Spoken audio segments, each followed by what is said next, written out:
오늘 주시는 하나님의 말씀은 잠언 8장 29절부터 마지막 36절 말씀까지입니다. 할렐루야. 오늘 잠언 8장 29절부터입니다. 29절 말씀을 보시면 바다의 한계를 정하여 물이 명령을 거스르지 못하게 하시며 또 땅의 기초를 정하실 때에 원문을 보면 이렇습니다. 그분이 지정하신 대로 바다에 경계가 생겼기에 물들은 그분의 입을 거역하지 못하는도다. 그분이 새겨 놓으신 대로 땅이 기반을 잡았도다. 주님께서는 세상을 창조하실 때 바다를 만드셨다고요. 근데 바닷물이 넘치지 못하도록 경계를 정해 놓으셨어요. 그 경계를 정해 놓으셨기 때문에 물들이 그분의 입을 거역하지 못하는도다 그랬어요. 우리 성경에서는 그분의 입을 명령이라고 이제 의역을 했습니다. 하나님의 입에서 말씀이 나오고 그 입으로 명하신 것들은 그대로 되는 겁니다.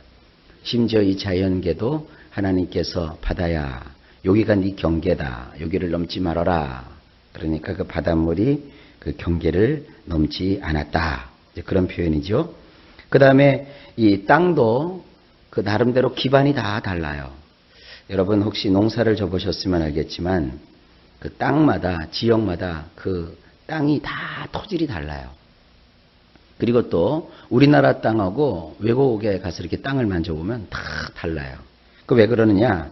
하나님께서는 그 흙, 그 땅, 그게 다 세상의 땅이 다 똑같은 게 아닙니다. 그 지역마다 또 부분마다 하나님께서 다 거기에 맞는 어떠한 정해 놓으심이 있는 거예요. 그래서 우리 성경에는 그것을 하나님이 이렇게 새겨 놓으셨대요. 그러니까 여기는 요 흙, 저기는 저 흙, 저기는 저런 땅, 저기는 이런 형질의 어떠한 땅. 하나님이 다 정해 놓으셨어요.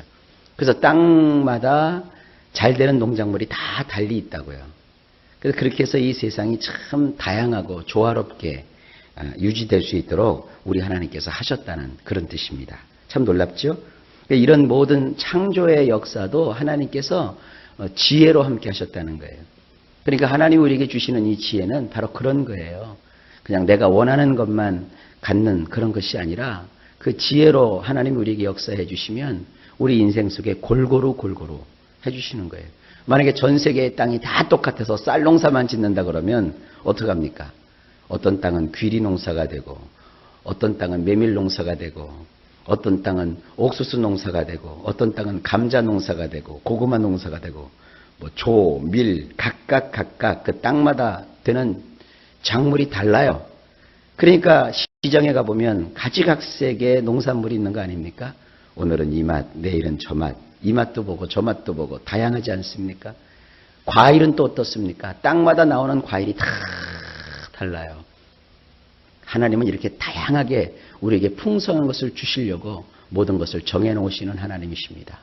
그러니까 주님이 주시는 그 지혜를 받아서 우리가 살아갈 때 우리의 삶이 얼마나 윤택해질 것인가를 생각해 보십시오. 그래서 무엇보다도 지혜를 얻기에 힘쓰라고 주께서 말씀하시는 겁니다. 30절입니다.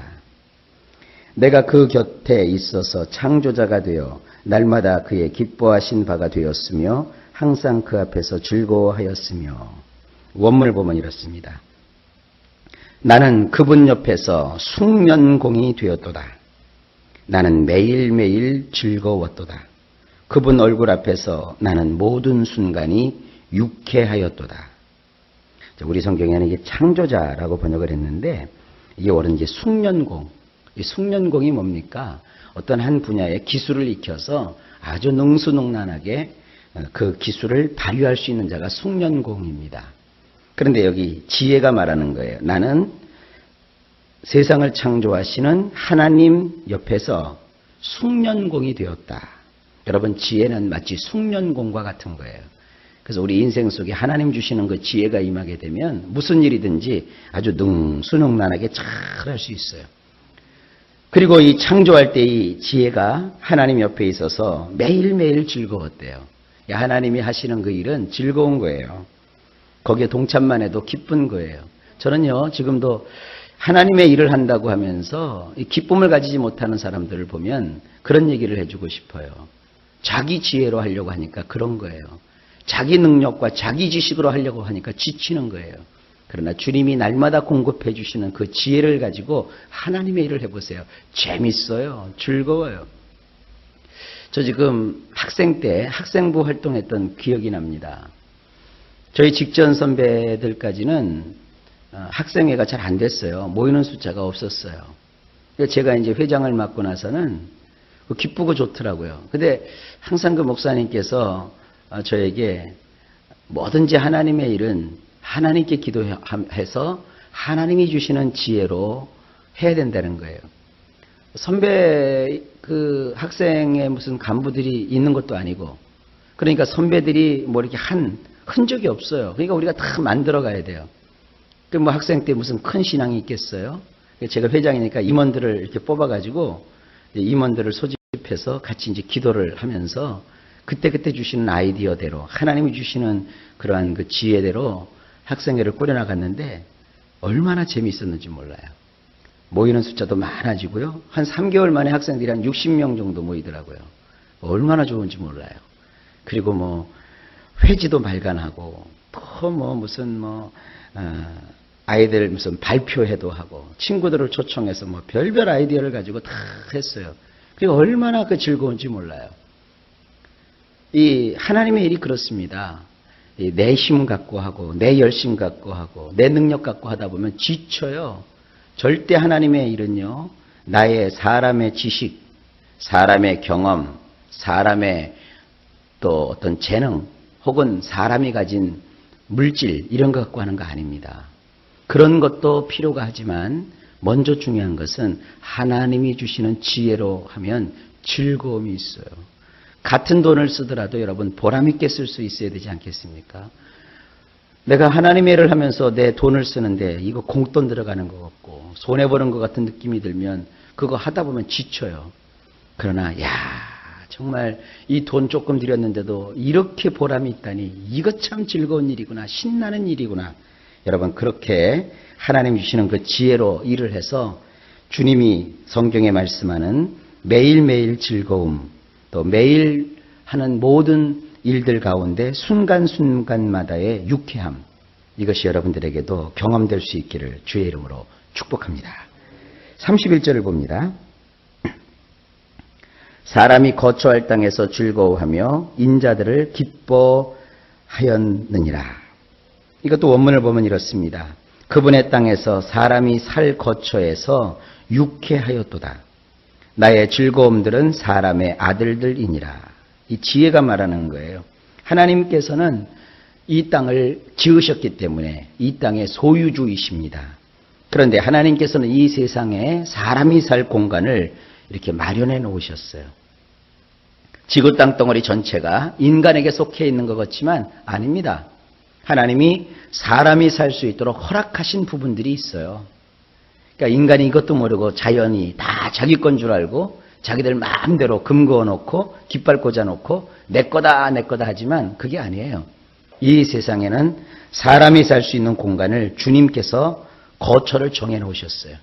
정해놓으신 그곳에서 살 때 사람은 유쾌한 거예요. 그리고 이 지혜가 말합니다. 나의 즐거움은 사람의 아들들이니라. 그러니까 지혜는 하나님에게만 속해 있는 게 아니라 하나님께서 그 사람이 살 만한 거처에서 살고 있는 사람의 아들들에게 이 즐거움을 바라시는 거예요. 그래서 우리가 그 주님이 주시는 지혜를 얻어서 지혜롭게 살아가면 지혜 역시도 즐겁다는 거예요. 그러니까 하나님이 우리를 지으신 것은 이 세상에서, 이 창조된 세상에서 즐거워하고 유쾌하면서 기쁨 가운데 하나님께서 주시는 그 분복을 누리도록 하신 거예요. 이것이 하나님이 정해놓으신 뜻인 것을 아시고 내 힘과 내 능력으로 세상을 사는 것이 아니라 하나님이 주시는 그 공급해 주시는 힘과 지혜로 살아가야 된다는 걸 오늘 아주 마음속 깊숙이 깨닫기를 주의 이름으로 축복합니다. 32절입니다. 아들들아 이제 내게 들으라. 내 도를 지키는 자가 복이 있느니라. 이제 아들들아 나에게 들으라. 행복해지려면 나의 방도들을 지켜야 하느니라. 여기서 누가 지금 아들들이라고 부르는 것일까?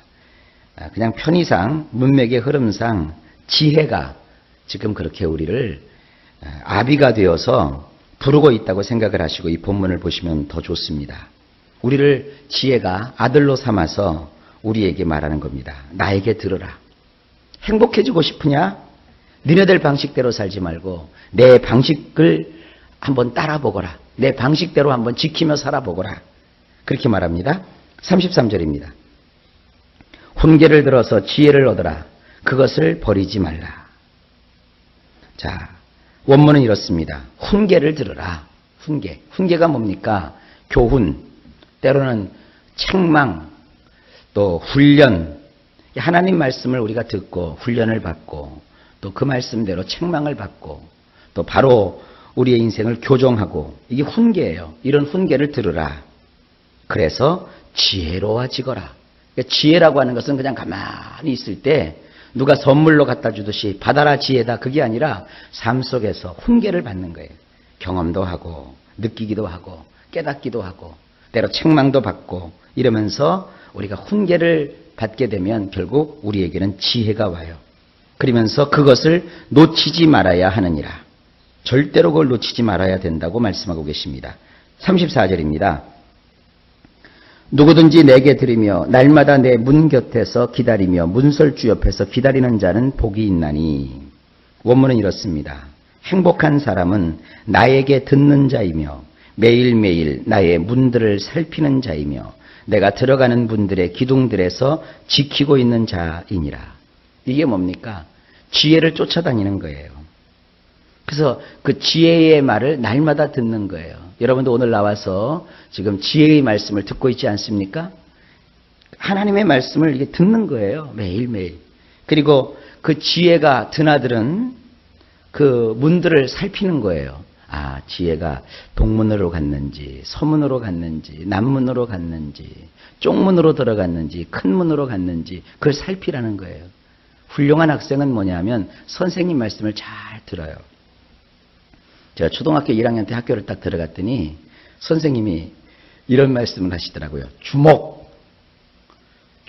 그래요. 그래서 저는 그걸 주목이라고 못 듣고 주먹이라고 들어갔고 주먹만 꽉꽉 쳤어요. 옛날에 왜 이렇게 선생님들이 말을 어렵게 가르쳤는지 몰라요.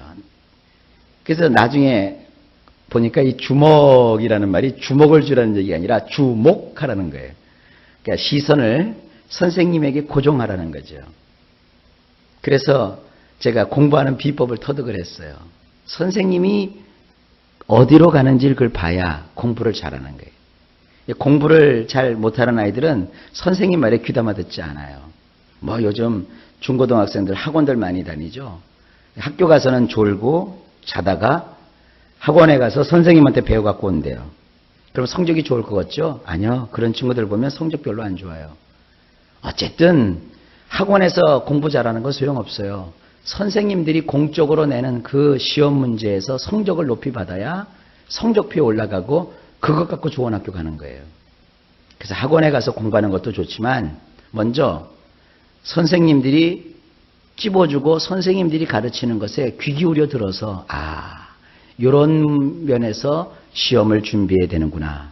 이런 걸 먼저 살필 줄 아는 애들이 공부를 잘해요. 시험은 공부하는 사람 마음대로 나지 않고 시험 출제하는 자의 마음대로 나는 거예요. 그러니까 출제하는 사람이 어떤 방향으로 출제할까 그걸 알아야 돼요. 공부 잘하는 애들이 다 하는 게 아닙니다. 시험에 날 거를 공부를 해서 공부가 잘 되는 거예요. 그러니까 어떤 내용이 시험에 나올까 그거를 캐치해서 그것을 잘 준비하면 성적이 좋고 그것도 아랑곳하지 않고 그냥 내 방식대로 내 지식 갖고 그냥 시험 준비하면 나는 공부를 많이 했지만 시험지를 받아보니까 공부한 게 하나도 안 나왔어요. 그러면은 성적이 안 좋죠. 내가 자세하게 공부는 안 했어도 시험에 나올 것만 골라서 공부를 했으면 시험 보면 뭐 100점 맞죠. 그런 겁니다. 지혜가 가는 곳을 살펴야지 뭐 세상 것을 다 알고 세상 일을 다 참견한다고 해서 그게 지혜로운 것이 아닙니다. 지혜가 어느 쪽으로 움직이는지 그걸 보라는 거예요. 그러기 위해서 우리가 필요한 게 뭘까요? 기도예요. 기도는 하나님이 주시는 그 지혜가 어떤 방향으로 올지 우리로 하여금 파악할 수 있게 하시고 감지할 수 있게 해주는 거예요. 그러니까 여러분들 늘 문을 살피는 그런 마음으로 기도하십시오. 하나님께서 여러분의 인생길을 인도해 주실 겁니다. 그러니까 기도를 하면서 이런 지혜를 얻기 시작하면 이제 기도하면서 그 길이 보여요. 그 다음에 지혜가 출입하는 출입문들이 있어요. 그 출입문들 양쪽 기둥이 있는데 그 기둥에서 이렇게 버팅기고 있어야 지혜가 지나갈 때 잡을 거 아닙니까? 이것이 좀 비유적인 것이죠. 항상 이 지혜의 말씀에 귀를 기울이세요. 설교 말씀을 목사가 이렇게 전하면 하나님은 그 순간에 그 말씀을 통해서 지혜를 주신다고요. 가장 어리석은 사람은 설교 시간에 딴짓하는 거예요. 졸고 딴짓하고 밖에 다니고 그러다가 자기 열심만 갖고 신앙생활을 하다 보니까 자꾸 무너지는 거예요. 말씀을 잘 들으면 참 저도 말씀을 전하는 자로서 뭘 느끼냐면 그때 필요한 말씀을 하나님께서 이 설교자의 입술을 통해서 이렇게 이야기하게 해주시더라고요. 그래서 그 말씀을 잘 따라가면 승리하게 되거든요. 자, 여러분도 승리하는 신앙인들이 꼭 되시기를 바랍니다. 자, 그 다음에 35절. 대저 나를 얻는 자는 생명을 얻고 여호와께 은총을 얻을 것임이니라. 35절을 원문으로 보면 이렇습니다. 왜냐하면 나를 발견하는 사람은 살 것이기 때문이며 여호와께로부터 총애를 얻을 것이기 때문이니라. 36절. 그러나 나를 잃는 자는 자기의 영혼을 해하는 자라. 나를 미워하는 자는 사망을 사랑하느니라. 원문은 조금 과격하게 되어 있어요. 들어보세요. 나를 잃는 자는 자기 네페시에게 폭력을 가하는 것이며 나를 싫어하는 모든 자는 죽음을 사랑하는 것이니라. 지혜를 가지지 못하는 사람, 이런 사람은 자기의 뇌폐시, 자기 마음, 자기 영혼, 자기 육체에게 스스로 폭력을 가하는 거래요. 여러분 누구한테 맞거나 누구한테 싫은 소리 들으면 마음이 어때요? 굉장히 아프고 쓰리잖아요. 그러니까 지혜를 가지지 못한 사람은 자기 스스로에게 폭력을 가하는 것과 같고요. 또 이 지혜를 싫어하는 사람은 죽음을 사랑하는 것이래요. 우리가 조금만 지혜로우면 스스로 목숨을 끊거나 그래서 자살하거나 또 사기꾼에게 끌려가거나 혹은 인생을 그르치거나 그런 일을 하지 않습니다. 지혜를 여러분도 발견해서 여러분들이 살기 바랍니다. 그리고 그런 사람에게 하나님은 총애를 베풀어 주시는 거예요. 지혜롭지 못한 사람에게 하나님 역사하실 수가 없어요. 그래서 여러분들이 무엇보다 지혜가 필요하다는 것을 말씀을 통해서 깨달으시고 오늘부터 계속해서 너희 중에 누구든지 지혜가 부족하거든 모든 사람에게 후히 주시고 꾸짖지 아니하시는 하나님께 구하라. 그리하면 주시리라.